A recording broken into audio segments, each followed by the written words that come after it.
जी अस्सलाम वालेकुम रहमतुल्लाहि व बरकातहू। आजकल जैसे टॉम एंड जेरी का खेल पुराना खेल जारी है, वैसे ही टॉम एंड जेरी किस्म के लोग टॉम एंड जेरी किस्म की बयानात और टॉम एंड जेरी किस्म की गुफ्तगू कर रहे हैं। टॉम एंड जेरी आपने देखा होगा, कार्टून है जिसमें कभी चूहा आगे होता है, कभी बिल्ली पीछे होती है, कभी बिल्ली पीछे होती है, कभी चूहा आगे होता है, कभी बिल्ली आगे होती है, कभी चूहा पीछे होता है। यही हमारी सियासत है, टॉम एंड जेरी सियासत। वो सियासत जिसकी ना आंख में हया है, ना वफा है, जिसके ना सीने में दिल है। वो सियासत जो अब गाली बन चुकी है। वो सियासत जो अब दो नंबरी का रूप धार चुकी है, फ्रॉड का रूप धार चुकी है, मुनाफकत का रूप धार चुकी है, झूठ का रूप धार चुकी है। वो सियासत जो चंद खानदानों के फायदे के लिए रह गई है। जैसे हमारी जमहूरियत है ना, 5% को अंडे बच्चे देती है, बाकी सारों के लिए ये जमहूरियत बांझ है, बे औलाद है।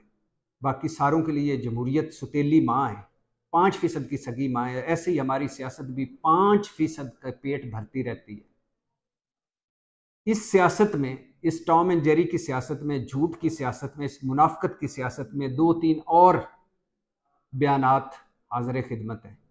वैसे तो ये लोग ऐसे हैं कि इनके बयानात पर भी कभी तवज्जो नहीं देनी चाहिए, बात ही नहीं करनी चाहिए, लेकिन मैं इसलिए बात करता हूँ कि ये इनके चेहरे आपको दिखाता रहूँ कि ये जो इक़्तिदार में चेहरे और होते हैं, अपोजिशन में चेहरे और होते हैं, अपना मफाद हो तो चेहरे और होते हैं, अपना मफाद ना हो तो चेहरे और होते हैं, जहां डील ढील करनी हो वहां चेहरे और होते हैं, जहां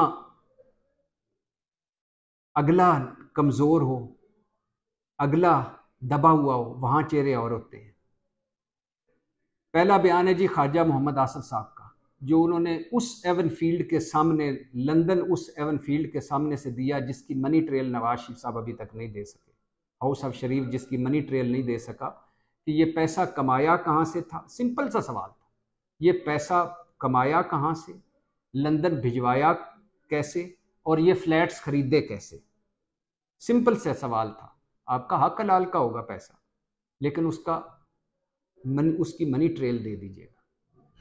ये वही एवन फील्ड फ्लैट्स हैं जिसके बारे में नवाज शरीफ साहब ने तकरीर में कहा था कि जनाब स्पीकर, ये हैं वो ज़राए जिनकी मदद से मैंने ये फ्लैट्स खरीदे, और बाद में सुप्रीम कोर्ट में जालसाजी की, कहा कि वो मेरा सियासी बयान था। और ये वही एवन फील्ड फ्लैट्स हैं जिसको सच्चा साबित करने के लिए कभी कतरी खत, कभी झूठी ट्रस्ट डीड, कभी झूठे बयान, कभी कैलबरी fount.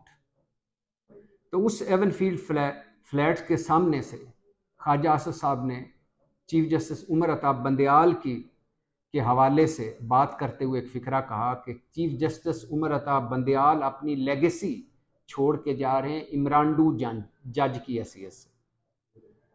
Chief justice Umar अताब Bandial साहब, अब सुकून आ गया, हजूर आपको बसद अदब। अगर इन लोगों को आप तौहीन अदालत में बुलाते, इन पर तौहीन अदालत लगाते, इनको जेलों में भिजवाते, खा ये जेलों में ना जाते, आपके फैसले पर इम्प्लीमेंट अमल दरामद ना होता, तो आज इनको जुर्रत ना होती इमरानडू जंज तक पहुंचने के लिए, आपकी मदर इन लॉ तक पहुंचने के लिए, आपके कंडक्ट किरदार पर पहुंचने के लिए। चीफ जस्टिस साहब, इज्जत मांगे से नहीं मिलती, इज्जत कमानी पड़ती है, इज्जत के लिए लड़ना पड़ता है, इज्जत के लिए जान देनी पड़ती है। तो ख्वाजा आसिफ साहब, आपने कहा था एक मरतबा कौमी असम्बली में, कुछ शर्म कुछ हया, कुछ खौफ खुदा करें। आपको लोग, कुछ चंद एक तो लोग होंगे जो आपको फॉलो करते हैं, ऐसे बयानात देने से क्या फ़ायदा। उमर अताब बंदयाल साहब का कसूर ये है कि वो अगर आपके हक में फ़ैसले देते तो आज वो डेमोक्रेट जज होते, आला इखलाक वाले जज होते, आला फैसलों वाले जज होते। दूसरा बयान सुन लीजिए। मौलाना फजल रहमान साहब फरमा रहे हैं, अगर अभी सदर ने कुछ वक्त के लिए बैठे रहना है तो अपनी औकात में रहकर गुजारा करे। मौलाना साहब, कभी आपने अपने हवाले से भी कभी सोचा है कि एक सियासतदान की कितनी बाउंड्रीज होती हैं, उसकी क्या हदूद होती है, उसकी क्या औकात होती है, उसको क्या बयान देना पड़ता है। अगर आप इलेक्शन में हार जाएं तो आप कहते हैं मैं 14 अगस्त नहीं मनाऊंगा। अगर इमरान हुकूमत ख़त्म ना हो रही हो तो आप बयान देते हैं कि आलमी इदारे और बैरून मुल्क यानी सारी दुनिया इमरान खान, वज़ीर आज़म इमरान खान की बात ना माने। अगर आपका फ़ायदा हो तो 26 नुकाती आप असली तो वधिया डेमोक्रेटिक मुहिम चलाते हैं और बाद में पता चलता है आप जनरल फैज़ हमीद से डील करके धरना ख़त्म करके चले गए थे।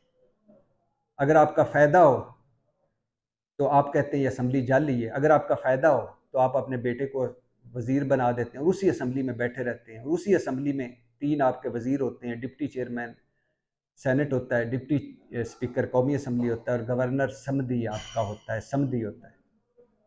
मौलाना साहब, कितने बड़े बाप के आप बेटे हैं, किन चक्रों में पड़ गए हैं। आप पीपल्स पार्टी को करप्ट कहते रहे, उसके साथ इत्तेहाद किया। आप मुस्लिम लीग नून को बुरा कहते रहे, उसके साथ इत्तेहाद किया। आप परवेज़ मुशर्रफ को डिक्टेटर कहते रहे, उसके साथ LFO किया। लीगल फ्रेमवर्क आर्डर आपने साइन किया। आप इमरान खान को बुरा कहते हैं, इमरान खान ने आपको वोट दिया था वजारत उज़्मा के लिए। आप अमेरिका मुर्दाबाद के नारे लगाते हैं और विकी लीक्स में आया कि पीडिया लीक्स में आया कि आपने अमेरिका को कहा कि साढ़े ते भी हाथ रख, साढ़े वाल भी तक सजना, हमें भी वज़ीर आज़म बना दें। मौलाना साहब, आपसे इस तरह की बिलो द बेल्ट सतही बेमगज़ किस्म की गुफ्तगू जो है ना, तवक्को नहीं की जा सकती। लेकिन क्या तवक्को करना, ये धमकियाँ, फ़ायदा चूँकि आपका अपना है इसलिए धमकियाँ दे रहे हैं। अगर फेयर एंड फ्री इलेक्शन हो ना मौलाना साहब, मुनसिफाना इलेक्शन हो, मेरिट पे इलेक्शन हो, सारों को लेवल प्लेइंग फील्ड मिले तो आपको लग पता जाए। आप तो पहले भी अपनी सीट हार गए थे, दोबारा हार जाएंगे। तो ये हैं हमारे वो सियासतदान जिनके साथ रहनुमा लगता है। एक कह रहा है चीफ जस्टिस उमर ताब बंदयाल इमरानडू जज की लेगेसी छोड़ गया, और दूसरा कह रहा है कि सदर अपनी औकात में रहो अगर तुमने ऐवान सदर में रहना है। जब आप खुद कानून और आइन के ताबे इन लोगों को नहीं करेंगे तो ये इस तरह की गुफ्तगू करते रहेंगे। और जाते जाते एक और भी सुन लीजिए, इसहाक डार साहब फरमा रहे हैं कि आलमी ताकतों ने मुझे मईशत दुरुस्त करने नहीं दी, मैंने आकर डॉलर 200 से नीचे ले जाना था। इसहाक डार साहब बस करें यार, बदतरीन आपकी परफॉर्मेंस। आप वाहिद वो हमारे तारीख के वज़ीर ख़जाना है जिसको IMF ने जाली अदाद शुमार और झूठ पर जुर्माना किया था, और जुर्माना परवेज़ मुशर्रफ हुकूमत ने भुगता था। इस मरतबा भी जो मुबैना दिहाड़ियाँ आप लगा गए हैं, बस करें। आपकी तो 5 उंगलियां घी में और सर कढ़ाई में है। आप आए लंदन में बैठ के सेनेटर बने, इधर आके हलफ उठाया, उसके बाद वजीर ख़जाना बने, उसके बाद अपना घर आपने नैब से छुड़वाया, उसके बाद नैब से अपने अपने पैसे छुड़वाए, मिफ्ता इस्माइल से जान छुड़वाई, और कौम को रिकॉर्ड महंगाई, रिकॉर्ड बेरोज़गारी, रिकॉर्ड गुर्बत में धकेल कर आप चले गए लंदन, अपने आबाई वतन, और वहाँ से बैठ के टके टके की बातें कर रहे हैं। बस कर दें। देख लिया कौम ने आप कितने बड़े काबिल हैं और कितने बड़े हैं। आप तो कह रहे थे आई डोंट केयर IMF मुझे डिक्टेट ना करे, IMF से मुआहदा ना हुआ तो कोई बात नहीं, मेरे पास प्लान B है। फिर पाँव में पड़ गए, अरबों के नए टैक्स लगाकर, खरबों का नुकसान करवा कर, नाक की लकीरें निकलवा कर इस कौम की आपने फिर IMF से स्टैंड बाई मुआहदा किया। अब तो कुछ खौफ खुदा करें, चुप करके बैठ जाएं। पाकिस्तान जिंदाबाद।